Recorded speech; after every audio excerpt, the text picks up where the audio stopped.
ऐसे लिखेंगे percentage saturation of hemoglobin किसके साथ? with respect to PO2 partial pressure of oxygen. जैसे जैसे ऑक्सीजन का पार्शियल प्रेशर बढ़ाते जाते हैं हेमोग्लोबिन ज्यादा ज्यादा सैचुरेट होता जाता है। जब हम परसेंटेज सैचुरेशन की बात करते हैं तो हम रेफर कर रहे हैं कि 100 ml ब्लड में जितना हीमोग्लोबिन है उसमें से कितना परसेंट सैचुरेटेड है। Is it clear? The percentage saturation of Hb is with respect to the amount of hemoglobin present in 100 ml of blood. तो मान लो ऑक्सीजन का पार्शियल प्रेशर है 10 mm मर्करी, तो हम देखेंगे उस पे कितना हीमोग्लोबिन सैचुरेटेड है। 100 ml ब्लड में जितना भी प्रेजेंट है उसमें से कितना हीमोग्लोबिन सैचुरेटेड है। फिर हमने पार्शियल प्रेशर और बढ़ा दिया, 20 mm कर दिया, फिर देखेंगे कि कितने परसेंट सैचुरेशन हो गया। सो जैसे जैसे ऑक्सीजन का पार्शियल प्रेशर बढ़ता जाता है हीमोग्लोबिन ज्यादा ज्यादा सैचुरेट होता जाता है। लेबोरेटरी कंडीशंस में हमने ऐसा करके देखा है ना। बॉडी में तो अपने आप हम प्रेशर्स नहीं बदल सकते ना। मैं आपसे कहूं अपने ब्लड में 10 mm मर्करी प्रेशर कर लीजिए, दैट इज नॉट पॉसिबल। वो तो जो नेचुरल है उतना है ही है। तो ये हमें फिर वैल्यूज कैसे पता है कि 10 mm पे इतना सैचुरेटेड, 20 पे इतना, 30 पे इतना? ये लेबोरेटरी कंडीशंस में है राजा बेटा। ठीक है जी, समझे आप? अब आप इस ग्राफ को गौर से देखिए। एक्स एक्सिस और वाई एक्सिस पे हमने क्या लिया है? ठीक है जी, एक तरफ हमने लिया है हीमोग्लोबिन का परसेंटेज सैचुरेशन वाई एक्सिस पे, एक्स एक्सिस पे है partial pressure of oxygen, right? तो आप देखिए ये जो ग्राफ है ये कोई ऐसे स्ट्रेट लाइन की तरह नहीं है कि भाई ऑक्सीजन का पार्शियल प्रेशर बढ़ा और हीमोग्लोबिन ज्यादा ज्यादा ज्यादा सैचुरेट करता गया। नहीं, ये ग्राफ एक ट्रेंड शो कर रहा है। और ओवरऑल जो शेप है ग्राफ की वो कैसी है, ये सवाल भी कई बार एग्जाम में पूछते हैं, तो ध्यान रखेंगे इट इज एस शेप्ड और सिग्मॉइड कर्व। तो ये एक इंपॉर्टेंट चीज है, मैंने आगे क्वेश्चन लिख दिया इसके, इसका मतलब है this can be framed as a question in NEET, right? That what is the shape of oxyhaemoglobin dissociation curve? Clear है? सिग्मॉइड, सिग्मॉइड शेप है, ये एस शेप्ड है। आप देखेंगे शुरुआत में, बिगिनिंग में, between 0 to 40 mm mercury there is sharp increase in percentage saturation। मैं रिपीट कर रहा हूं, between 0 to 40 mm of mercury, 0 से 40 के बीच में जैसे जैसे प्रेशर बढ़ा है, ये देखिए यहां पे पार्शियल प्रेशर ऑफ ऑक्सीजन है ना, between 0 to 40 mm of mercury there is sharp increase in percentage saturation.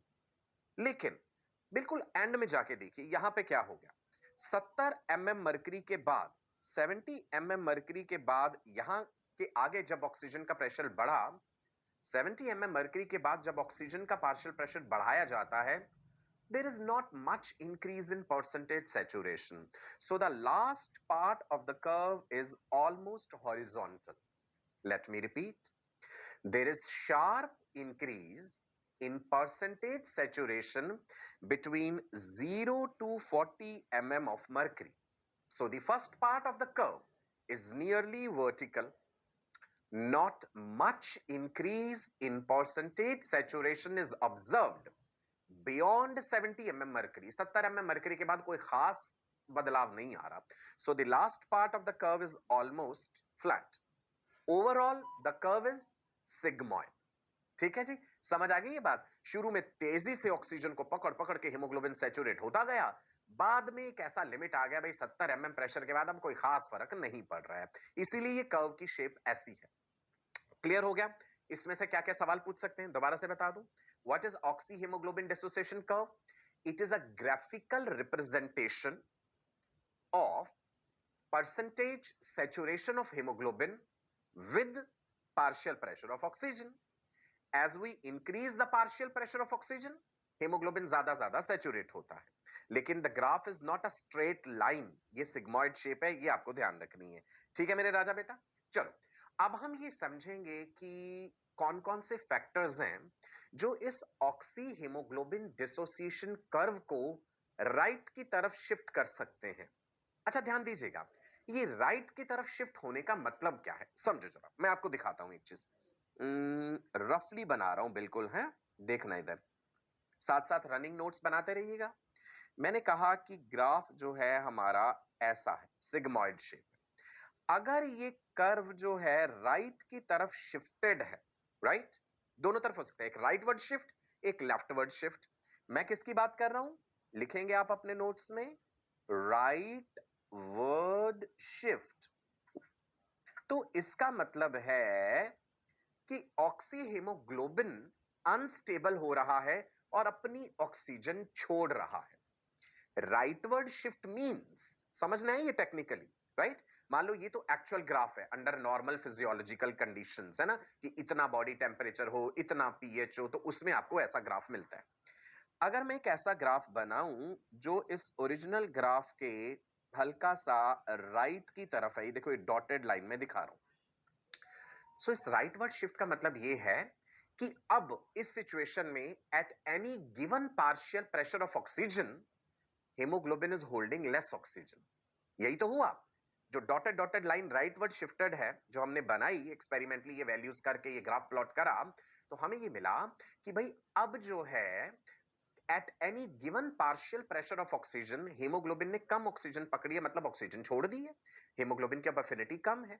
तो आप सादी भाषा में समझ लीजिए, rightward shift means, rightward shift का मतलब है, लिख रहा हूं, ये इंपॉर्टेंट है, release of oxygen from oxyhaemoglobin, जिसे मैं Hb4O8 लिख रहा हूं। अब हमने ये जानना है वो कौन कौन से फैक्टर्स हैं जो इस कर्व को राइट की तरफ शिफ्ट कर सकते हैं।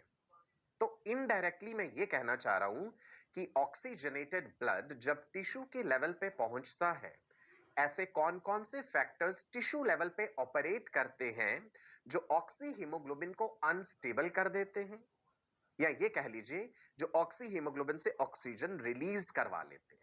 ठीक है, सिंपल भाषा में फिर से बोलता हूं, the factors which are operating at the level of tissue which are causing dissociation of oxyhaemoglobin so that it releases oxygen, यानी कर्व को राइट की तरफ शिफ्ट कर दिया। यही बात जो है नीट एंट्रेंस एग्जाम में आपसे पूछा जाता है कि कौन सा फैक्टर है जो कर्व को राइट की तरफ कर देगा और कौन सा फैक्टर है जो कर्व को लेफ्ट की तरफ कर देगा। अब हमें एक बात जाननी है कि वो फैक्टर्स कौन कौन से होंगे। ध्यान दीजिएगा, बहुत इंपॉर्टेंट फैक्टर आएगा यहां पे, कार्बन डाइऑक्साइड। कार्बन डाइऑक्साइड का पार्शियल प्रेशर टिश्यू के लेवल पे ज्यादा होता है। कार्बन डाइऑक्साइड जब होती है ज्यादा तो पानी के साथ मिलती है, CO2 प्लस वाटर। एंजाइम याद है आपको कौन सा था, कैन यू टेल मी, किस एंजाइम ने कार्बन डाइऑक्साइड प्लस वाटर को मिला करके H2CO3 बनाया था? याद कीजिए, आरबीसी के अंदर वो एंजाइम बताया था, यस, कार्बोनिक एनहाइड्रेस। H2CO3 बना, कार्बोनिक एसिड, ये डिसोसिएट हो जाता है हाइड्रोजन आयंस में एंड बाइकार्बोनेट आयंस में। तो कार्बन डाइऑक्साइड का बढ़ना हाइड्रोजन आयंस को भी तो बढ़ा रहा है ना, समझे ना, कैसे, इनडायरेक्टली। कार्बन डाइऑक्साइड जो है पानी के साथ जुड़ी, कार्बोनिक एसिड बना, वो डिसोसिएट हुआ H plus and HCO3 negative में। हाइड्रोजन आयंस का बढ़ जाना मतलब पीएच किस तरफ जा रहा है, एसिडिक रेंज की तरफ या एल्केलाइन की तरफ? मोर H प्लस होगा तो क्या हो जाएगा, पीएच कैसा हो जाता है, एसिडिक हो जाता है, राइट। और एसिडिक पीएच मतलब कम पीएच, समझ है ना, ये बात तो आपको पता है, हाइड्रोजन आयंस और पीएच का रिलेशनशिप, वेरी गुड। तो मैं आपको ये बता रहा हूं कि टिश्यू के लेवल पे एक फैक्टर तो है पार्शियल प्रेशर ऑफ CO2 ज्यादा होना। जैसे ही ऑक्सी हीमोग्लोबिन आया, सपोज मैं टिश्यू हूं, मेरे पास ऑक्सी हीमोग्लोबिन आया है, मैं ऑक्सी हीमोग्लोबिन से कहूंगा कि भाई मुझे अपनी ऑक्सीजन दे दो, तो वो ऑक्सी हीमोग्लोबिन कहेगा मैं तुम्हें अपनी ऑक्सीजन क्यों दूं, तुम्हारे पास ऐसी कौन सी बात है जो तुम मेरी ऑक्सीजन को छीन सको? तो मैं ये कहूंगा, देखिए मैं एक टिश्यू हूं, मुझ में मेटाबॉलिज्म हो रहा है, मेरे पास कार्बन डाइऑक्साइड ज्यादा है, तो ऑक्सी हीमोग्लोबिन ज्यादा कार्बन डाइऑक्साइड देख करके कहेगा अच्छा ठीक है, ये लो ऑक्सीजन और मुझे अपनी CO2 दे दो। दूसरी बात मैं कहूंगा हाइड्रोजन आयन ज्यादा है, यानी पीएच एसिडिक है, तो एसिडिक पीएच भी ऑक्सी हीमोग्लोबिन को डिस्टर्ब कर देता है और वो अपनी ऑक्सीजन छोड़ देता है। तो ये दो इंपॉर्टेंट फैक्टर्स हैं जो आपके समझने वाले हैं। तीसरा फैक्टर होता है टेम्परेचर। टिश्यूज में मेटाबॉलिज्म है, टेम्परेचर ज्यादा है, ऑक्सी हीमोग्लोबिन उसके पास पहुंचा, ज्यादा टेम्परेचर देख करके वो बेचारा अनस्टेबल हो गया और उसने ऑक्सीजन रिलीज कर दी। एक फैक्टर होता है डाइफॉस्फोग्लिसरेट 2,3-DPG। सो डाइफॉस्फोग्लिसरेट जो है एनारोबिक मेटाबॉलिज्म के टाइम पे बनता है। जो टिश्यू ज्यादा एक्टिवली मेटाबोलाइज कर रहा है उसके पास ये डाइफॉस्फोग्लिसरेट ज्यादा होगा, ऑक्सी हीमोग्लोबिन उसे ऑक्सीजन दे देगा। सो टेम्परेचर का बढ़ना, इसके अलावा कार्बन डाइऑक्साइड का बढ़ना, 2,3-DPG का बढ़ना, तीन फैक्टर्स का इंक्रीज होना ऑक्सी हीमोग्लोबिन को अनस्टेबल करता है। और एक फैक्टर का डिक्रीज होना, और वो फैक्टर क्या है? ये पीएच, जिसे अभी हम डिस्कस करेंगे। हाइड्रोजन बढ़ा तो पीएच घटा। Is it clear? राइट, चलो आगे बढ़ते हैं जी। नाउ देखिए इधर, when there is increase in CO2 concentration in the blood, blood में जब कार्बन डाइऑक्साइड की मात्रा बढ़ती है, इस रिएक्शन से हम फैमिलियर हैं। CO2 प्लस H2O, H2CO3 लिख रहे हैं ना साथ साथ, H plus and HCO3 negative, bicarbonate ions. याद कीजिए आरबीसी के अंदर बनने वाले बाइकार्बोनेट आयन आरबीसी से बाहर आ जाते हैं और क्लोराइड आयंस अंदर चले जाते हैं, क्लोराइड शिफ्ट, हैम्बर्गर फिनोमिना।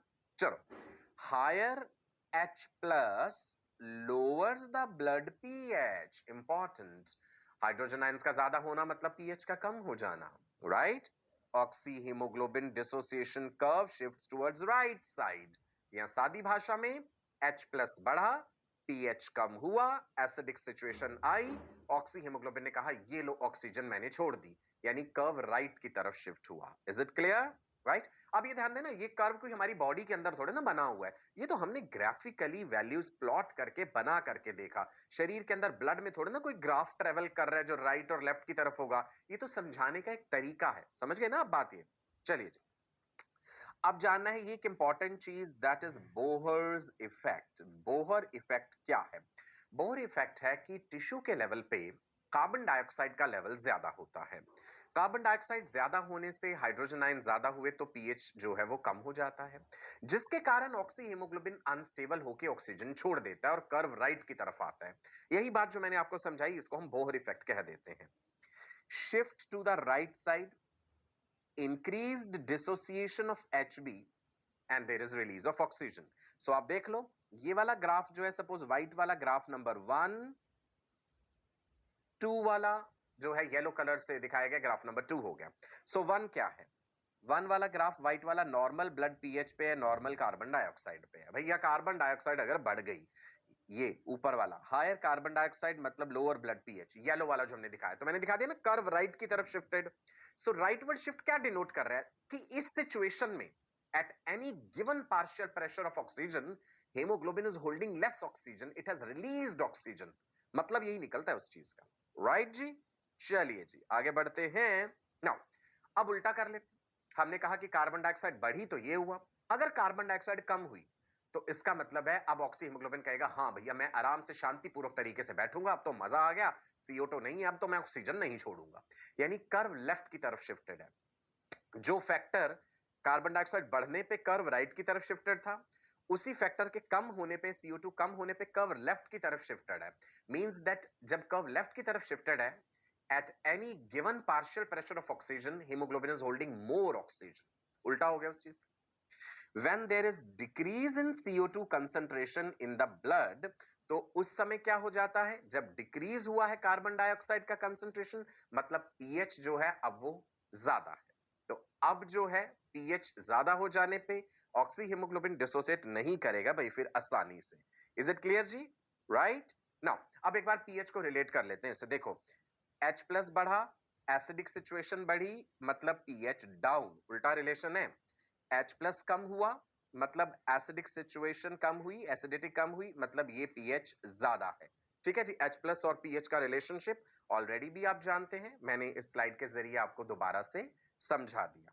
ठीक है जी, अब आप देख लेंगे when there is decrease in CO2 concentration in the blood, जब CO2 डिक्रीज हुआ तो there is lower H plus in the blood, तो ब्लड का पीएच जो है उस हिसाब से इंक्रीज हो गया, लोअर H प्लस, तो that increases the blood pH. Hydrogen ion कम, ब्लड पीएच ज्यादा। Oxy haemoglobin dissociation curve is going to shift towards the left side, यानी ऑक्सी हीमोग्लोबिन कहेगा भैया मैं नहीं ऑक्सीजन छोड़ रहा, मैंने पकड़ ली ऑक्सीजन टाइटली क्योंकि तुमने पीएच ज्यादा कर दिया। ठीक है, क्लियर? अब एक और फैक्टर बता देता हूं, टेम्परेचर मैंने बताया, टिश्यूज में मेटाबॉलिज्म के कारण टेम्परेचर ज्यादा है, so increase in temperature will shift the curve towards right. ठीक है जी, shift to right, increase in temperature. CO2 relate हो गया, हाइड्रोजन आयंस रिलेट हो गए, टेम्परेचर रिलेट हो गया, एक डीपीजी बताया था, डाइफॉस्फोग्लिसरेट, राइट जी, जो एनारोबिक मेटाबॉलिज्म के टाइम पे बनता है। अब आप देखो हमने लेफ्टवर्ड दिखाया है, shift to the left means increased association of haemoglobin with oxygen. ठीक है जी, अब आप देखो एक कर्व इधर की तरफ है, एक इधर की तरफ है, व्हाइट वाला नॉर्मल सिचुएशन वाला है, नॉर्मल ब्लड पीएच, और जो लेफ्ट की तरफ येलो है that is high blood pH, मतलब कार्बन डाइऑक्साइड कम है। ठीक है जी, राइटवर्ड शिफ्ट लेफ्टवर्ड शिफ्ट, दोनों बातें आपको समझ आ गई, बोहर इफेक्ट भी आपको समझ आ गया, वो इंपॉर्टेंट है, उस पर क्वेश्चन फ्रेम होता है। अब मैं आपको एक और इफेक्ट बताता हूं, हाल्डेन इफेक्ट, साइंटिस्ट के नाम से, ये भी कौन सा क्या नाम है लिखेंगे रनिंग नोट्स में, हाल्डेन इफेक्ट। पहला क्या था, बोहर इफेक्ट। बोहर इफेक्ट कहां ऑपरेट हो रहा है, टिश्यू के लेवल पे। अभी हाल्डेन इफेक्ट क्या है, याद करो, देखिए जी, डीऑक्सीजनेटेड ब्लड जो टिश्यू से चला वो पहुंचा एल्वियोलाई ऑफ लंग्स तक। एल्वियोलाई में किस गैस का प्रेशर ज्यादा है, ऑक्सीजन का। ऑक्सीजन को देखते ही वो जो हेमोग्लोबिन जो अपने साथ कार्बन डाइऑक्साइड ला रहा है, जिसने हाइड्रोजन आयंस को भी पकड़ लिया था, एच भी बन गया था, वो कहेगा भैया मुझे तो ऑक्सीजन मिल गई, अब तो मैं ये हाइड्रोजन आयंस को छोड़ रहा हूं। लंग्स के लेवल पे हाइड्रोजन को छोड़ेगा और वो ऑक्सी हेमोग्लोबिन बनेगा। ठीक है जी, और जो कार्बन डाइऑक्साइड उसने पकड़ रखी थी वो उसे भी छोड़ देगा और कहेगा लंग्स तुम ले लो इस कार्बन डाइऑक्साइड को। तो उल्टी सिचुएशन हो गई ना। जब बोहर इफेक्ट हमने पढ़ा था उसमें ये जाना था कि ऑक्सी हीमोग्लोबिन टिश्यू के लेवल पे पहुंचा, कार्बन डाइऑक्साइड के ज्यादा होने से उसने अपनी ऑक्सीजन दे दी। अब ये डीऑक्सीजनेटेड ब्लड लंग्स के पास आया, लंग्स में कौन सी गैस ज्यादा, ऑक्सीजन। अब सारी सिचुएशन उल्टी हो गई, अब ऑक्सी हीमोग्लोबिन बनना है, यहां पे हीमोग्लोबिन ने H प्लस और CO2 को पकड़ा हुआ है, HHBN कार्बामिनो हीमोग्लोबिन है, वो कहेगा भैया मुझे मेरी ऑक्सीजन दे दो।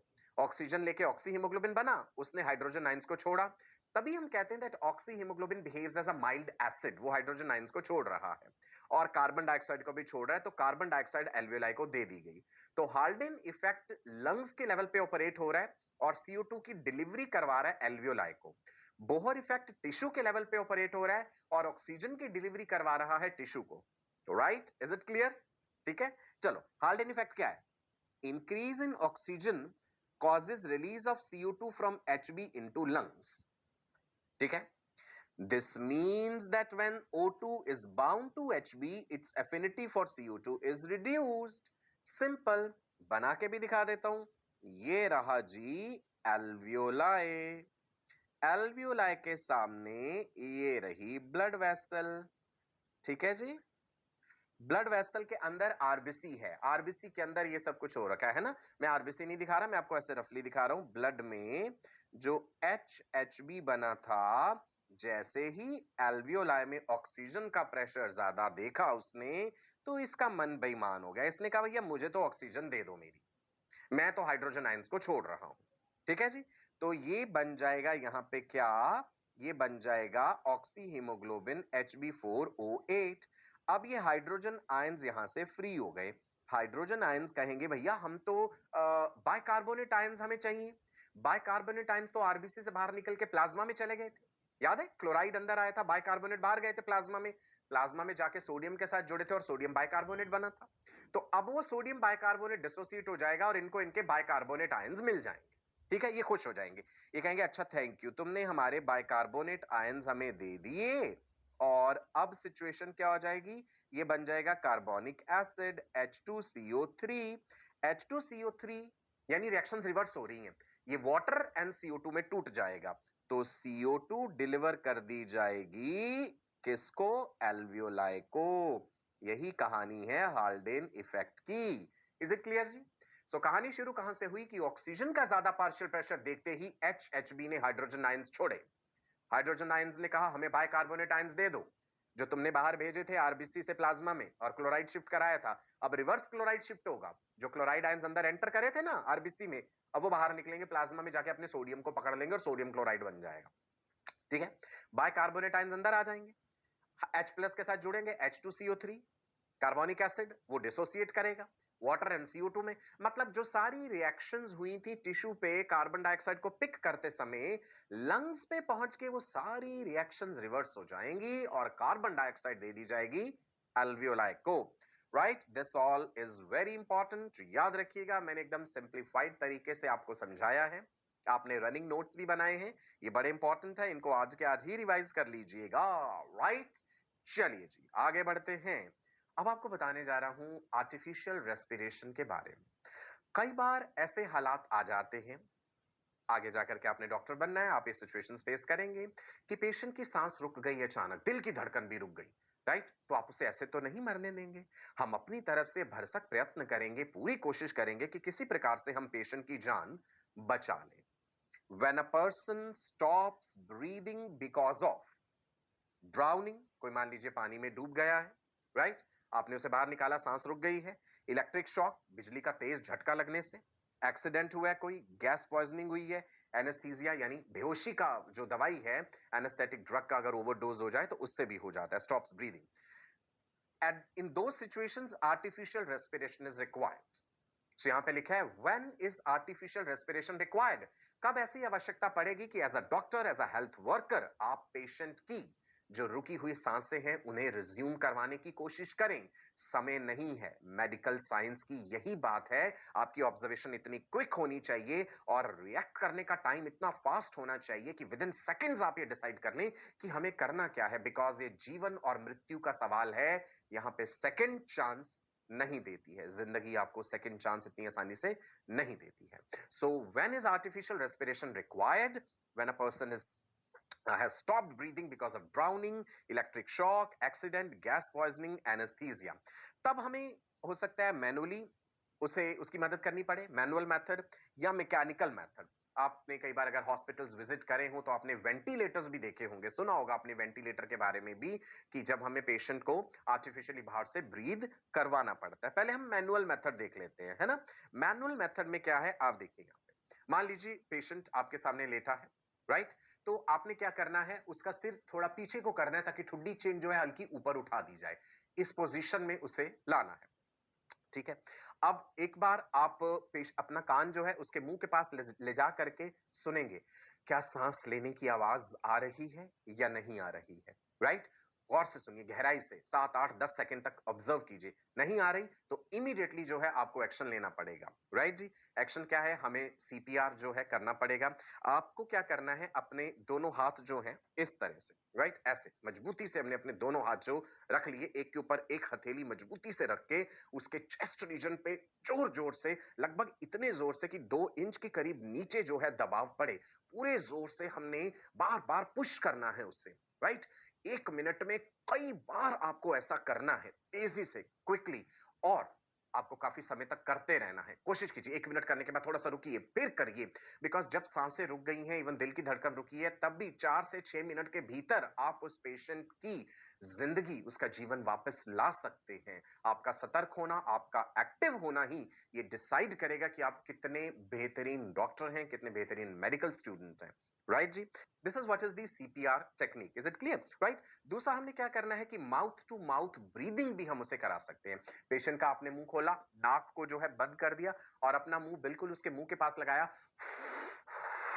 और बहुत तेजी तेजी से फोर्सिबली हमने उसके लंग्स के अंदर हवा पहुंचाने की कोशिश करनी है। अब आप ये मत सोचिएगा कि हम जो एक्सेल कर रहे हैं उसमें तो कार्बन डाइऑक्साइड है, ऐसा नहीं होता। मैंने पहले भी बताया, जो एयर हम इनहेल करते हैं उसमें 21% ऑक्सीजन है और जो आप एक्सेल आउट करते हैं उसमें भी 16% ऑक्सीजन होती है। Is it clear? आप देख पा रहे हैं यहाँ पे किस प्रकार से माउथ टू माउथ ब्रीदिंग देना है हमें, कुछ मिनटों तक ऐसा करते रहना है, और किस प्रकार हमने उसके चेस्ट रीजन पे जोर जोर से दबाव डालना है ताकि उसकी ब्रीदिंग जो है वो वापस लौट सके, राइट। आपने ऐसा कर लिया तो बहुत ही अच्छी बात है, आप उसका जीवन वापस लौटा सकते हैं। ये तो थे मैनुअल मेथड्स। कई बार हमें मैकेनिकल मेथड्स इस्तेमाल करने पड़ते हैं।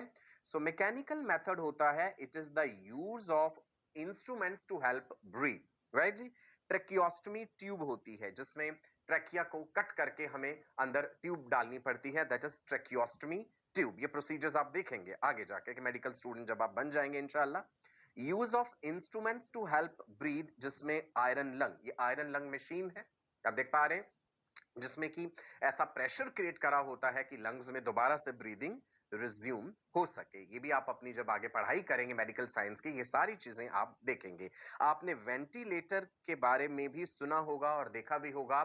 कोविड के केसेस बहुत ज्यादा बढ़े हैं, राइट जी। कोरोना वायरस डिजीज जो है, इसमें आप जानते हैं कि पेशेंट के लंग्स इफेक्ट होते हैं, ब्रीदिंग बिकम्स वेरी डिफिकल्ट। सो बहुत से लोगों को वेंटिलेटर्स की आवश्यकता पड़ती है कोविड के केसेस में। और आप जानते ही हैं कि पिछले कुछ समय में कोरोना वायरस एक महामारी के रूप में पूरे विश्व में फैला है, और इंडिया में भी no doubt. And ventilators machine की कमी होने के कारण बहुत से पेशेंट्स को बहुत मुश्किलों का भी सामना करना पड़ा है, right? So that was about artificial respiration or the artificial breathing, the manual method and the mechanical methods, right? Now let's discuss another topic, that is regulation of respiration. Breathing की इस प्रक्रिया को किस प्रकार से हमारा ब्रेन और हमारे ब्लड में present carbon dioxide and pH regulate करते हैं। जब आप रेगुलेशन की बात करते हैं, इसमें neural regulation and chemical regulation, दो बातें हम डिस्कस करेंगे। जैसा आपको यहां पे दिख रहा है, ऐसे ही आप बना लीजिए अपने नोट्स में। रेगुलेशन ऑफ ब्रीदिंग में number 1 neural regulation, number 2 chemical regulation. चलिए जी, पहले डिस्कस करते हैं राजा बेटा न्यूरल रेगुलेशन। न्यूरल वर्ड से अंदाजा लग रहा है related to neurons, related to your brain. हमारे ब्रेन में, ब्रेन का स्ट्रक्चर चलो पहले याद कर लो। There is fore brain, mid brain, hind brain. Fore brain में सेरिब्रम होता है ना, सेरिब्रम से भी आप कमांड देते हैं अपने इस वॉलंटरी स्केलेटल मसल को, that is diaphragm, to hold your breath for some time. वैसे तो जो नॉर्मल क्वाइट ब्रीदिंग है, इट इज इनवॉलंटरी। जो रेस्पिरेटरी सेंटर है, जो लिखा है ना respiratory centre, it is a group of specialised neurons. क्या है respiratory centre? Let's write here, it is group of, लिखेंगे आप भी मेरे साथ साथ, group of specialized neurons located in medulla and pons। Medulla आपने पढ़ा है जूनियर क्लासेस में भी, हाइंड ब्रेन का हिस्सा होता है। और पॉन्स वेरुलाई या सिंपली पॉन्स के बारे में भी पढ़ा है आपने। हाइंड ब्रेन में याद कीजिए सेरिबेलम है, लिटिल ब्रेन जिसे कहते हैं। Cerebellum is the second largest part of brain, याद है ना। Cerebellum maintains your balance and equilibrium, right. Cerebellum के अलावा मेडुला एंड पॉन्स भी हाइंड ब्रेन का हिस्सा है। सो मेडुला ऑब्लोंगाटा में रेस्पिरेटरी सेंटर है, स्पेशलाइज्ड न्यूरॉन्स हैं। सो रेस्पिरेटरी सेंटर में हम जिक्र करेंगे मेडुलरी रेस्पिरेटरी सेंटर का एंड पॉन्स के रेस्पिरेटरी सेंटर्स का। मेडुला में क्या है? Medullary rhythmicity area, most important area, that is medullary rhythmicity area which maintains basic rhythm of respiration. Pons में भी दो सेंटर्स का जिक्र करेंगे हम। एक होता है बेटा, लिख लीजिए साथ साथ, एन्यूस्टिक एरिया। इसका एग्जैक्ट रोल बहुत अच्छे से अंडरस्टूड नहीं है ह्यूमंस में। और दूसरा है न्यूमोटैक्सिक एरिया। कौन कौन से दो एरियाज पॉन्स में हैं, ये सवाल भी पूछा जाता है। Apneustic area and pneumotaxic area. Medulla में कौन सा है? Medullary rhythmicity area which maintains the basic rhythm of respiration. हम सोच के तो सांस नहीं लेते हैं, अपने आप डायफ्राम अप डाउन हो रहा है। हालांकि ये स्केलेटल वॉलंटरी मसल है, लेकिन इसका रेगुलेशन इनवॉलंटरी है। ब्रेन की मेडुला रीजन से इंपल्सेस आती हैं, इसे कॉन्ट्रैक्ट रिलैक्स अपने आप करवाती हैं। ठीक है जी। चलो एक बार देख लो कि मेडुला और पॉन्स कहां है। गौर से देखिए, ब्रेन का एक ऐसे साइड सेक्शन आपको दिखाया गया। ये जो सबसे बड़ा हिस्सा दिख रहा है ना यहाँ पे, ये गायराए एंसल्काए, ये कॉन्वोल्यूशंस जो है, दिस इज सेरिब्रम, राइट मेरे बच्चे। ये वाला जो है ये पीछे, this is the little brain, that is cerebellum. Okay, यहां पे ये पॉन्स और ये दिखा medulla. Medulla is continuous with spinal cord, right. Spinal cord से कॉन्टिन्यू होता है मेडुला। तो आपको यहां पे पॉन्स और मेडुला समझ आ गए, ब्रेन का, हाइंड ब्रेन का हिस्सा होते हैं ये। नाउ मेडुला में मैंने बताया there is respiratory rhythm centre, very very important. This is the most important area which maintains basic rhythm of respiration. यहां पे इंस्पिरेटरी न्यूरॉन्स हैं। Inspiratory neurons, they remain active for 2 seconds and then they become inactive for 3 seconds. वो अपने आप impulses discharge करते रहते हैं, inspiratory neurons, और वो इंपल्सेस जो हैं इंस्पिरेटरी न्यूरॉन्स के द्वारा जनरेट करी गई इंपल्सेस फिर वो नर्व्स के थ्रू पहुंच जाती हैं डायफ्राम तक, एक्सटर्नल इंटरकॉस्टल मसल्स तक, जो कि ब्रीदिंग करवाते हैं। Is it clear? So respiratory rhythm centre, इसको मेडुलरी रिदमिसिटी एरिया भी कहते हैं। It is most important area which maintains basic rhythm of respiration. और यहां पे क्या है, इस जगह पे इंस्पिरेटरी न्यूरॉन्स भी हैं, इस जगह में एक्सपिरेटरी न्यूरॉन्स भी हैं। सो जो इंस्पिरेटरी ग्रुप लिखा है ना, that is referring to inspiratory neurons, expiratory group referring to expiratory neurons. Normally expiratory neurons काम नहीं कर रहे। मैंने आपको बताया था inspiration is an active process, expiration is a passive process. जब आप नॉर्मली शांतिपूर्वक बैठे सांस ले रहे हैं, आपके ब्रेन की मेडुला रीजन में प्रेजेंट ये inspiratory neurons, they are active for 2 seconds, they are sending inspiratory impulses, then they become inactive. जब वो इनएक्टिव हैं तो अपने आप एक्सपिरेशन हो रहा है। तो एक्सपिरेटरी न्यूरॉन्स का रोल कब आएगा? जब फोर्स्ड एक्सपिरेशन है, तेजी से फोर्स्ड एक्सपिरेशन हो रहा है, तब ये expiratory group of neurons active होते हैं। ठीक है जी, लिखा है they are used in situations like exercise. कौन? Expiratory group. They are stimulating the muscles for expiration. याद रखना, inspiration is an active process और normal expiration is a passive process, right? Now pons, medulla का तो हो गया भाई, medullary rhythmicity area. Pond's में 2 एरियाज बताए मैंने, कौन कौन से? Pneumotaxic area, apneustic area, right जी। यहां पे आपको पॉन्स के सेंटर्स दिखाए गए हैं, गौर कीजिएगा। पॉन्स में है न्यूमोटैक्सिक सेंटर, एपन्यूस्टिक सेंटर। ये क्वेश्चन पूछ लेते हैं कई बार, where is the pneumotaxic centre present in brain? Immediately आप जवाब देंगे पॉन्स में। Where is the rhythmicity area present which maintains basic rhythm of respiration? आप जवाब देंगे medulla. Where is aneustic center present? The answer is pons. तो अब इन दोनों का काम देख लेते हैं। एपन्यूस्टिक सेंटर जो है ये लॉन्ग डीप ब्रीदिंग को रेगुलेट करता है और टाइडल वॉल्यूम को बढ़ा देता है। इज इट क्लियर जी? और बहुत ज्यादा डिटेल में इसका रोल ह्यूमंस में अंडरस्टूड नहीं है, इतना रोल हमें पता है जो आप याद रखेंगे।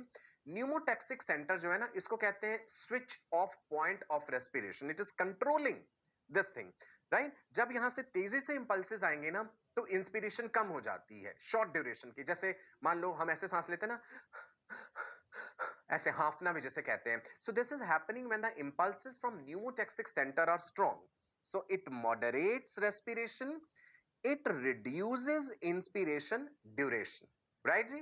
That is the role of pneumotaxic center. चलो एक आपको बात बताता हूं यहां पे, have you ever wondered that what keeps your lungs from bursting? मतलब जब हम सांस लेते हैं तो इतनी ज्यादा गहरी हवा लंग्स में नहीं भर जाते हम कि हमारे लंग्स फट जाए, एल्वियोलाई फट जाए। ऐसा नहीं हो सकता। एक प्रोटेक्टिव रिफ्लेक्स होता है, हेरिंग ब्रूर रिफ्लेक्स, अभी मैं डिस्कस करने वाला हूं। ये हेरिंग ब्रूर रिफ्लेक्स क्या है, गौर से सुनिएगा। It is a protective reflex, note कर लेंगे। हेरिंग ब्रूर साइंटिस्ट के नाम से है। Hering Breuer reflex is a protective reflex which prevents the alveoli from busting. जब हमने सांस लिया नोज के through, nasal cavity, pharynx, larynx को क्रॉस करती trachea, primary bronchus, secondary bronchus, tertiary bronchus, bronchioles, terminal bronchioles तक हवा पहुंची। हवा के पहुंचने से ब्रोंक्यूल्स एक्सपेंड हुए, वहां पे स्ट्रेच रिसेप्टर्स हैं।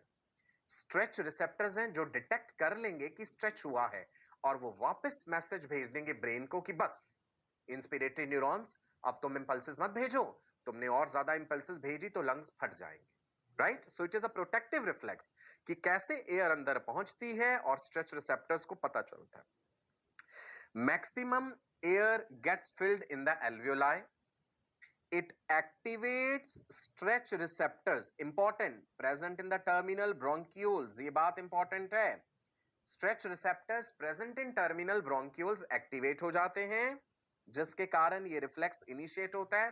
वो न्यूरॉन्स के थ्रू वापस मैसेज भेजते हैं, किसको? इंस्पिरेटरी न्यूरॉन्स को, कि बस तुम काम करना बंद करो, राइट? और एक्सपिरेशन शुरू हो जाता है। Is it clear? So there is switching off the respiration and expiration is initiated. Simple याद रखना. What is Herring-Brew reflex? It is a protective reflex. Number 2, it prevents overinflation of lungs. Right जी? चलिए आगे बढ़े हम. Regulation of breathing में next हम discuss करते हैं केमिकल रेगुलेशन. पहले हमने जिक्र करा न्यूरल रेगुलेशन का.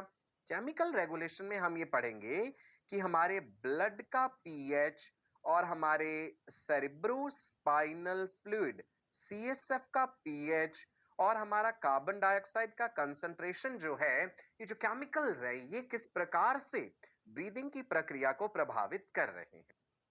अच्छा, तो याद रखिएगा जो कीमो रिसेप्टर्स हैं, यहां पे जिक्र होगा किस चीज का केमिकल रेगुलेशन में, कीमो रिसेप्टर्स का.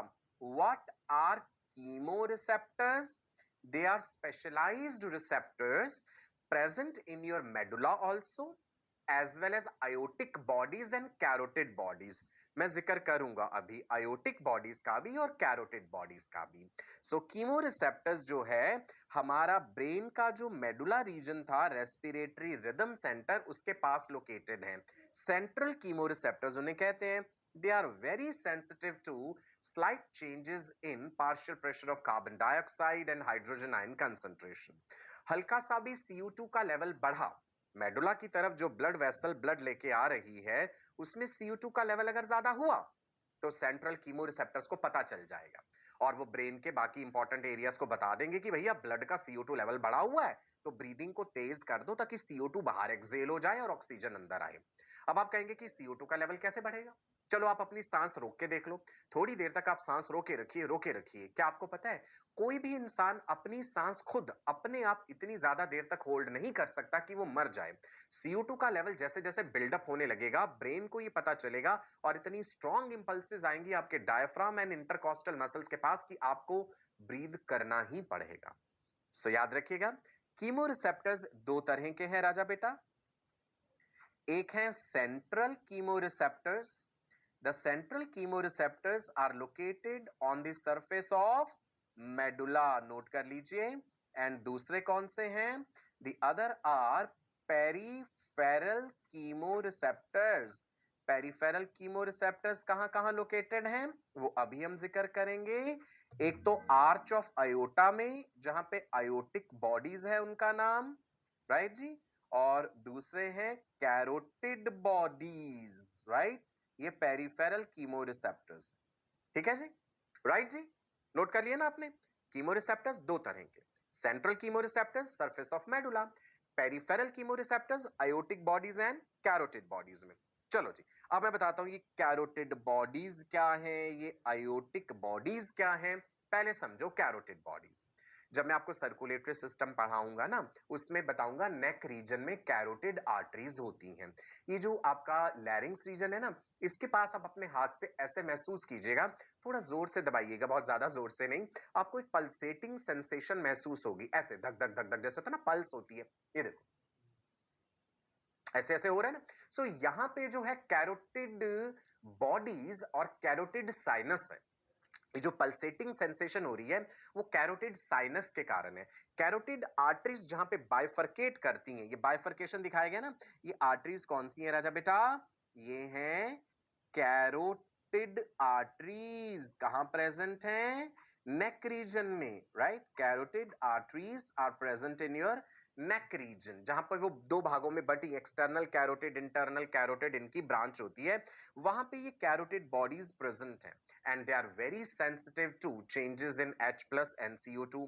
इनके अंदर जो ब्लड फ्लो करता है उन्हें पता चल जाता है, तो ये फिर न्यूरॉन्स के थ्रू या नर्व के थ्रू, जो है ग्लॉसोफेरिंजियल नर्व होती है, उसके थ्रू ये ब्रेन को मैसेज भेज देती हैं. ऐसे ही अयोटिक बॉडीज भी हैं. अयोटिक बॉडीज कहां है? अच्छा, हार्ट याद है आपको? हार्ट में से लेफ्ट वेंट्रिकल से पूरी बॉडी को ब्लड जाता है. कौन सी वेसल के थ्रू? एक बहुत बड़ी लार्जेस्ट ब्लड वेसल होती है अयोटा. अयोटा जब हार्ट से निकलती है ना तो ऐसे गोल घूम जाती है. तो अयोटा के ये वाले जो रीजन्स है ना, इनके हम नाम रख देते हैं. This part is called ascending aorta and this part is called arch of aorta. तो जो अयोटिक बॉडीज है ना, ये आर्च ऑफ अयोटा में लोकेटेड है. ये देखो दिखाया गया ना यहाँ पे, ये वेगस नर्व के थ्रू ये मैसेज भेजती हैं ब्रेन को, राइट जी। ये भी carbon dioxide and hydrogen ion concentration के लिए सेंसिटिव है। इसका मतलब है कि हमारे शरीर में, ब्रेन में, मेडुला में सेंट्रल कीमोरिसेप्टर्स हैं, पेरिफेरल रीजन में हार्ट के पास और यहां कैरोटिड आर्टरीज के पास भी ऐसे खास तरह के रिसेप्टर्स हैं जो ब्लड के कार्बन डाइऑक्साइड लेवल को और हाइड्रोजन लेवल को डिटेक्ट कर लेते हैं और ब्रेन को मैसेज भेज देते हैं कि भैया ब्रीदिंग जो है किस तरीके से करनी है, राइट जी। So that means the respiratory centre of the brain is receiving impulses, information packed impulses from these chemoreceptors. Is it clear? This is how the breathing is regulated. एक बात याद रखिएगा, carbon dioxide always plays more important role in regulating breathing as compared to oxygen.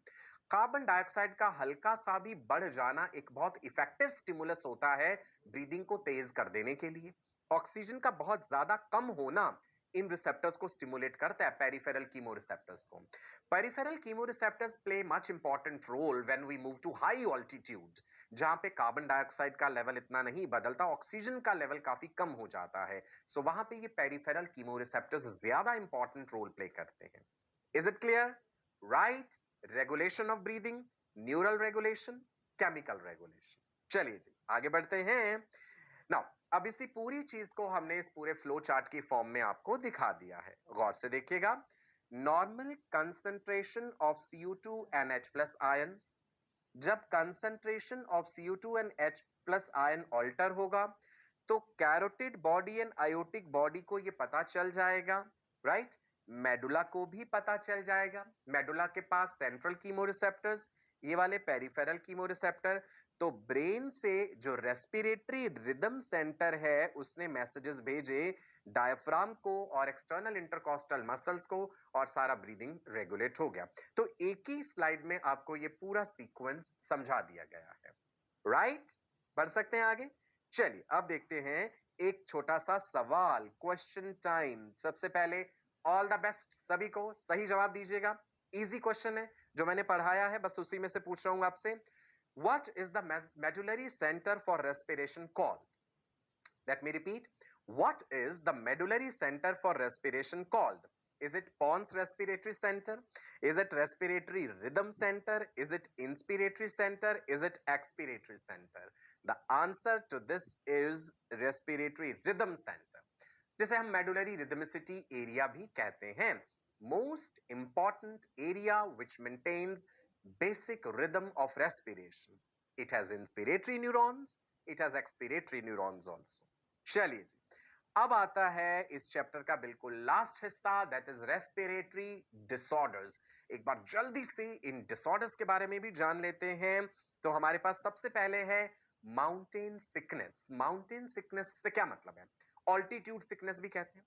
जैसे जैसे समुद्र तल से आप ऊंचाई पे ऊपर उठते जाएंगे, राइट, जितना ऊपर ऊपर ऊपर हम जाते जाएंगे ऑक्सीजन का पार्शियल प्रेशर कम होता जाता है, मतलब हाइपोक्सिया हो जाता है। हाइपोक्सिया मींस ऑक्सीजन की कमी, राइट, जिसके कारण आपको एक वॉमिटिंग सेंसेशन, जी मिचलाना, चक्कर आना, सांस फूलना, सरदर्द होना, डिसओरिएंटेशन, फैटीग, इरिटेबिलिटी ये होने लगती है। बहुत ऊंचाई पे आप जाओ, जैसे लेह लद्दाख रीजन में कभी आप गए हो सो आपने ये महसूस किया होगा ऑक्सीजन की कमी होने से माउंटेन सिकनेस जो है हो जाता है। जो लोग शुरू से ही ऐसे हाई ऑल्टीट्यूड रीजन में रहते हैं, हिली एरियाज में, हम कहते हैं ना उनके गाल जो है लाल लाल होते हैं, रोजी चीक्स, क्यों? Because they have more RBCs in their blood and number 2 they have more blood capillaries also. अगर आप कुछ समय जाकर के वहां पे रहें ऑल्टीट्यूड, हाई ऑल्टीट्यूड पे कुछ हफ्तों के लिए, कुछ महीनों के लिए, सो आपका भी आरबीसी काउंट जो है बढ़ जाएगा। ये फिजियोलॉजिकल एक्लिमेटाइजेशन है कि शरीर अपने आप को वहां पे रहने के अनुसार एडजस्ट कर लेता है। Is it clear? That was mountain sickness. Next is COPD. COPD stands for chronic obstructive pulmonary disorders, जो कि लंग्स को ऑब्स्ट्रक्ट कर रहे हैं, सांस लेने में कठिनाई कर देते हैं। इसमें emphysema and chronic bronchitis. Note करते जाइए, क्वेश्चंस इनमें से पूछे जाते हैं। एम्फीसीमा का जिक्र मैंने पहले भी किया था। It is common in smokers. जब कोई धुआं आपके लंग्स में लगातार जा रहा है, चाहे सिगरेट स्मोकिंग के कारण, बीड़ी पीने के कारण, हुक्का पीने के कारण, या ऑटोमोबाइल्स का जो एग्जॉस्ट है उसके कारण, एल्वियोलाई जो है, the wall which is separating the alveoli that ruptures, right, तो ये wall which is separating the alveoli अगर वो रप्चर होगी, total surface area available for gas exchange reduces. Question कई बार ये पूछ लेते हैं कि एम्फीसीमा किन में कॉमन है, मतलब सिगरेट स्मोकर्स में कॉमनली क्या पाया जाता है? एम्फीसीमा। आप देख रहे हैं ये हेल्दी लंग्स हैं और फिर ये डिजीज्ड लंग्स हैं। लगातार स्मोकिंग करते रहने से कई एक लंबे समय के बाद जो है इंसान के लंग्स जो है पूरी तरह से डैमेज हो जाते हैं। स्मोक जो करते हैं इंसान, स्मोकिंग करते समय आप जानते हैं सिगरेट जो पी जाती है उसमें तंबाकू होता है, टोबैको होता है। टोबैको में निकोटीन है। निकोटीन उतना नुकसानदायक नहीं है जितना कि बाय प्रोडक्ट्स ऑफ कंबस्शन होते हैं जब तंबाकू को जलाया जाता है। ठीक है जी। सो एम्फीसीमा के कॉजेज आप देख रहे हैं, टॉक्सिक सब्सटेंसेस जो फ्यूम से, ऑटोमोबाइल एग्जॉस्ट से रिलीज हो रहे हैं, सिगरेट के स्मोक से। एम्फीसीमा में क्या है? There is inflammation of bronchioles और the alveolar sacs also. Walls of alveoli are collapsed, ये इंपॉर्टेंट लक्षण है इसका। एक्सपिरेशन बिकम्स डिफिकल्ट, सांस बाहर निकालना मुश्किल हो जाता है। Total surface area gas exchange के लिए जो है वो भी कम हो जाता है। सो प्रिवेंट कैसे किया जाता है? से नो टू स्मोकिंग, राइट जी। और उसके अलावा पॉल्यूशन मास्क जो है वो पहनना आवश्यक है ताकि आप अपने आप को बचा सकें उस चीज से। दूसरा सीओपीडी है जी क्रॉनिक ब्रोंकाइटिस। आइटस वर्ड जहां भी लगता है दैट मींस इन्फ्लेमेशन। ब्रोंक्यूल्स का, ब्रोंकाई का इन्फ्लेमेशन जो है that is called chronic bronchitis. यहाँ पे म्यूकस का प्रोडक्शन बढ़ जाएगा और पेशेंट जो है खांसेगा, डिफिकल्टी भी होगी ब्रीदिंग में, और जिसके कारण जो है स्पूटम वो एक्सपेल आउट होगा, राइट जी। इसके कॉजेज क्या हैं? एयर पॉल्यूटेंट्स, स्मोकिंग, इन्फेक्शन के कारण भी हो सकता है। सिम्टम्स में कफिंग आप देख रहे हैं, पेशेंट बार बार खांसेगा, फीवर भी हो सकता है। ग्रीन कलर का स्पूटम, बलगम जो है ना जिसे हम कहते हैं, वो एक्सपेल आउट होगी, that will be greenish in colour. Bronchial asthma, दमा भी जिसे कहा जाता है। कहते हैं कि दमा का कोई परमानेंट इलाज नहीं होता। हिंदी में कहावत भी है कि दमा दम के साथ ही जाता है। दमा जरूरी नहीं है कि एल्डरली पीपल में ही हो, बूढ़े लोगों में हो, छोटे बच्चों में भी हो सकता है, राइट। चलिए देखते हैं ब्रोंकियल एस्थमा में क्या है। जो स्मूथ मसल्स हैं ब्रोंक्यूल्स के वो कॉन्स्ट्रिक्ट कर जाते हैं, तो एयरवे पैसेज जो है वो ऑब्स्ट्रक्ट होता है। अब आप यहाँ पे देखिए, यहाँ पे मसल्स रिलैक्स्ड हैं, इधर देखिए ये मसल्स हमने टाइट दिखाए। ये नॉर्मल एयरवे पैसेज है जिसमें कि ल्यूमेन ज्यादा नजर आ रहा है। जब मसल्स जो है वो टाइट हो गए तो म्यूकस भी एक्सेस प्रोड्यूस होगा और एयरवे पैसेज जो है वो ब्लॉक हुआ, क्लॉग हुआ। Expiration becomes difficult. Asthma attack जो है वो ज्यादा कॉमन है रात के समय, बिकॉज एड्रेनलिन हार्मोन का लेवल भी डाउन चला जाता है उस समय। कई लोगों में ये भी होता है कि कोई पर्टिकुलर फैक्टर्स हैं जो ट्रिगर कर देते हैं अस्थमा अटैक्स को।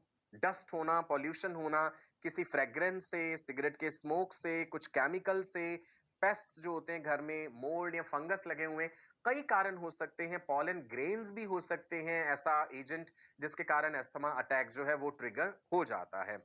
अस्थमा अटैक रात के समय ज्यादा पेशेंट को परेशान करते हैं।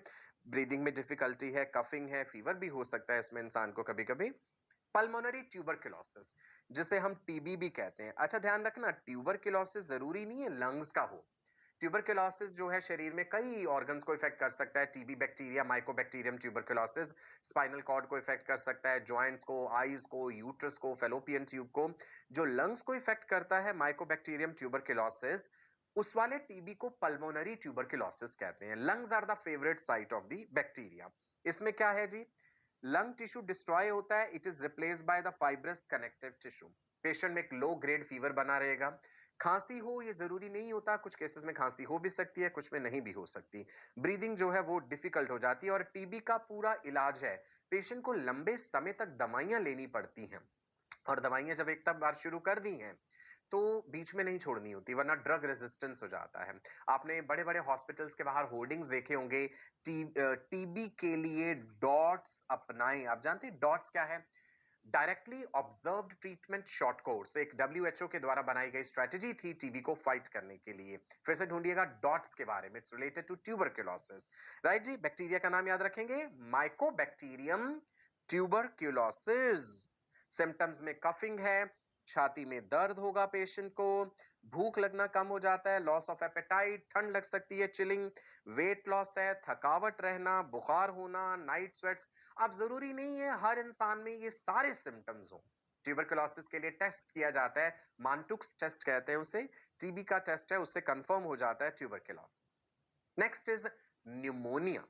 कई बार आपने सुना होगा डबल न्यूमोनिया, जब दोनों लंग्स इफेक्ट होते हैं तो डबल न्यूमोनिया होता है।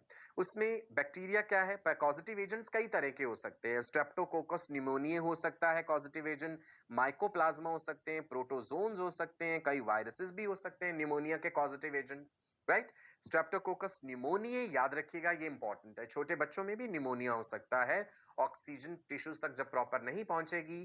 क्यों? बिकॉज लंग्स में there is accumulation of fluid, dead डब्ल्यूबीसीज, गैस एक्सचेंज मुश्किल हो जाता है लंग्स के लेवल पे, और शरीर भी नीला पड़ सकता है, लिप्स नीले हो जाएंगे, नेल बेड्स नीले हो सकते हैं, ब्लूइश कलर, साइनोसिस कहते हैं उसे, राइट। छोटे बच्चों में भी निमोनिया हो सकता है, बड़ों में भी हो सकता है। ठंड लगेगी, बुखार हो जाएगा, लिखा है ना यहाँ पे, लेस एक्सचेंज ऑफ गैसेज हो जाता है because there is accumulation of dead WBC and fluid in the alveoli. तो इन्फेक्टेड एल्वियोलाई में देखिए फ्लूइड जैसी चीज भरी हुई है ना, ऑक्सीजन टिश्यूज तक प्रॉपर नहीं पहुंचेगी, ब्लड का ऑक्सीजन लेवल कम हो जाएगा। वैक्सीन है इसके लिए, निमोनिया के लिए, न्यूमोकोकल वैक्सीन कहते हैं इसे, ठीक है जी। नेक्स्ट देखते हैं ऑक्यूपेशनल रेस्पिरेटरी डिसऑर्डर्स।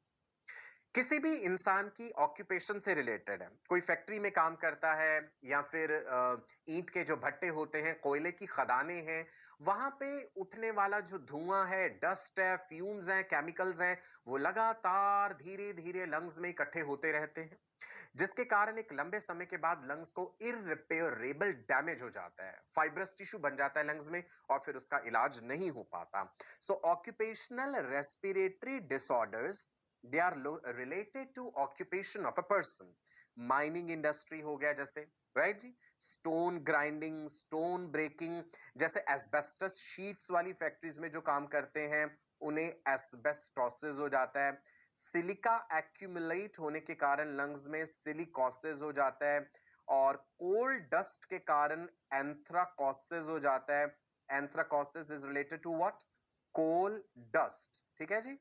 एस्बेस्टोसिस क्या है? वो कहते हैं ना सीमेंट की चद्दरें जो होती हैं घरों की छतों पे भी डाली जाती है, एस्बेस्टस मटेरियल होता है उसके कारण। सिलिकोसिस जो है वो सिलिका के कारण। साइडरोसिस होता है ये आयरन के डस्ट के कारण। Siderosis is related to accumulation of iron dust. Byssinosis भी होता है, वो जो कॉटन होती है ना, रुई उड़ती जो है वो जब इकट्ठी होती रहती है लंग्स में, तो बाइसिनोसिस कहते हैं उसे, ठीक है जी। So these are occupational respiratory disorders. दिखाया गया स्क्रीन पे, गैस के fumes, dust, exposure to silica, asbestos, इनके कारण ये ऑक्यूपेशनल रेस्पिरेटरी डिसऑर्डर्स होते हैं।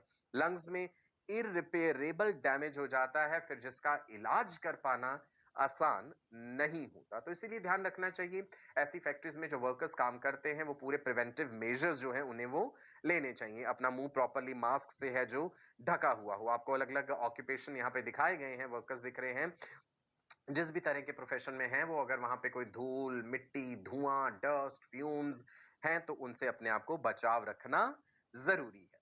Next is SARS, SARS, severe acute respiratory syndrome. ये सीवियर एक्यूट रेस्पिरेटरी सिंड्रोम बहुत साल पहले भी था। आपने सार्स कोवी, अभी कोरोना वायरस पूरी दुनिया जानती है जी, राइट। 2019 के करीब जो है कोरोना का जब पता चला, और फिर आप जानते हैं बढ़ते बढ़ते बढ़ते पूरे विश्व में ही ये फैल गया। चाइना से शुरुआत हुई, पूरे विश्व में है, भारत में भी है ये समस्या, अभी तक भी बनी हुई है। कोरोना की वैक्सीन भी आ चुकी है, आप जानते हैं। सो ये वायरसेस जो हैं ये बड़े तेज होते हैं, बड़ी तेजी से म्यूटेट करते रहते हैं, ये अलग अलग फॉर्म्स में अपने आप को जो है ये एक्सप्रेस करते हैं। सो 2019 में सार्स कोवी-2 नोवल कोरोना वायरस भी जिसे कहा जाता है, ठीक है जी। सिम्टम्स में फीवर है, खांसी है, shortness of breath, sore throat, गला जो है वो खराब महसूस होना, राइट, गले में खराश, हेडेक, लॉस ऑफ एपेटाइट, ये इसके सिम्टम्स हैं। कोरोना वायरस आपको यहाँ पे दिखाया गया है इस डायग्राम के जरिए। वायरस का स्ट्रक्चर आपको कोई डिटेल में नहीं जानना है। इज इट क्लियर जी? राइट। प्रिवेंशन क्या है? इससे बचने के लिए मास्क पहनना बहुत जरूरी है। इसके अलावा you have to wash your hands, use sanitiser. जब आपको खांसी आए, छींकना है आपने, तो अपनी ऐसे कोहनी में इस प्रकार से छींकना है जैसे यहाँ पे दिखाया गया है। You have to cover your mouth, don't touch your face and eyes, mask, maintain proper distance, surfaces clean रखिए, हेल्दी फूड खाइए। सो ये सब मेजर्स हैं जिससे आप अपने आप को बचा सकते हैं इन बीमारियों से, राइट जी। इसके साथ ही आज का ये सेशन समाप्त होता है। रेस्पिरेटरी सिस्टम से रिलेटेड हमने बहुत सारी डिजीजेस, डिसऑर्डर्स के बारे में जाना। आगे जब आप एमबीबीएस की पढ़ाई करेंगे, इसके बारे में और ज्यादा विस्तार से जानेंगे, इनका इलाज भी आप जानेंगे। अभी आपके सिलेबस में कोई ट्रीटमेंट नहीं है, हमने आपको प्रिवेंशन जरूर बता दिया, सिम्टम्स बता दिए, कॉजेटिव एजेंट बता दिया। इसके साथ ही हमारा ये चैप्टर समाप्त होता है। मैं आपका अपना डॉक्टर सचिन कपूर अगले सेशन में आपसे फिर मिलूंगा। Body fluids and circulation next chapter है जो हम शुरू करेंगे। रनिंग नोट्स जो आपने बनाए हैं उन्हें रिवाइज जरूर कीजिए, डेली प्रैक्टिस पेपर्स जरूर प्रैक्टिस कीजिए। There is no shortcut to success. जीवन में सफलता पाने के लिए बहुत कुछ खोना पड़ता है, अपना सुख चैन आपको खोना पड़ेगा यदि आप चाहते हैं कि आपके सिग्नेचर्स ऑटोग्राफ में बदल जाएं। नमस्कार, bye bye, God bless you all.